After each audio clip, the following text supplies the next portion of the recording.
Greetings and salutations. I'm Steve Ekin, and today I just would like to discuss war and feedback loops. So, the government that I live under, they like to tax its citizens and use that money to unalive people that live more than 5,000 miles away from us. And I don't like that. I don't approve of that use of my labor. So for much of my life, I avoided paying taxes because I did not want to participate in a system that caused destruction. And I just don't want missiles and bombs and airplanes and helicopters. I don't want to help pay for that. But unfortunately, the consequence of conducting myself in that manner kept me extremely poor and unable to do anything about what really matters: the air. Which brings me to my next topic for today: feedback loops. We have now reached the point in the history of weather on this planet where it is so hot it is causing a bunch of fires. And the fires are putting a bunch more carbon into the air, which in turn makes it even hotter. And this is called a feedback loop because the cause is the effect, is the cause is the effect, is the cause is the effect.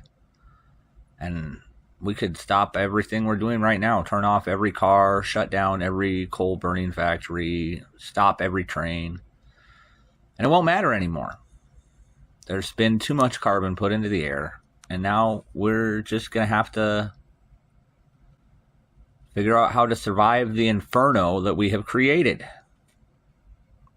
which is my life's work: to make a self-contained ecosystem inside of a hermetically sealed building.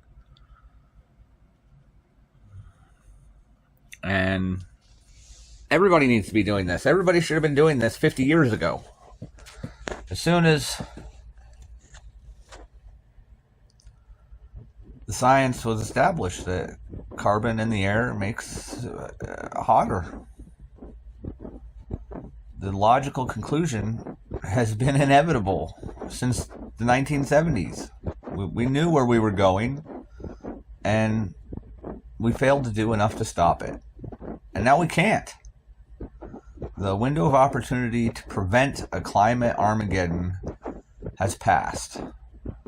So now we need to do what we need to do to survive. And this is unfortunate. I really don't like it. I don't want this to be the age in which I live, but I don't get to pick that. And I've said it before, and I'll keep saying it. The most important 100 years in the history of life in the universe is about to begin. And the people alive now and until 2130, the year 2130, we get to choose. We get to decide whether life will survive and expand out into the galaxy, or whether it will all be consumed by the fires that we have created. We have a very unusual relationship with fire. If you expose a baby animal of any other sort, a chimp, a snake, a bird, whatever, you show them fire and they retract from it. They shy away. They want to get away from it. But if you show a human infant fire, for some reason, we just want to touch it. It's so pretty. It's warm. We love it. It's very strange. And even human adults, we like to put things in our mouth and light them on fire. It's very strange. It's dangerous. We have all this hair, we're gonna just put fire right next to all of our hair.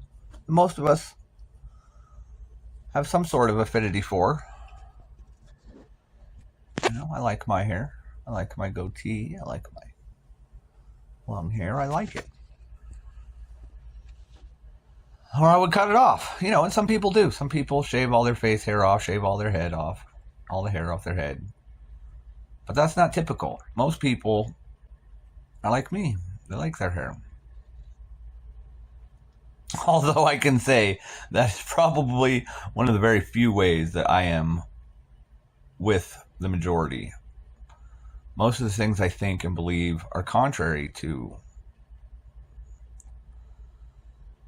the system set in place. I am the villain to them because I think that people deserve to eat just because they're people. I think that people deserve medical care just because they're people. I think that people should live inside just because they're people. I think that it's crazy that we're making it illegal in many places to sleep in your car. Well, if you don't have a house or an apartment and all you have is a car, what are you supposed to do? If you can't sleep in your car, it just doesn't make any sense. It's not fair. I don't like things that are not fair. I know the world is not fair, but that's not an excuse to contribute to the injustice and inequality. We can all do our part to achieve those goals, to feed and house and give medicine to everybody that needs it. And air. Most importantly of all, we all need air. O2, little stuff floating around, keeps us all alive. So, if you're not planning on producing your own O2, you're planning to expire from asphyxiation. And I guess that makes me the villain because I want to build. And I want you to build. So, don't click some little button that is meaningless. Take your two hands and go build the only thing that matters.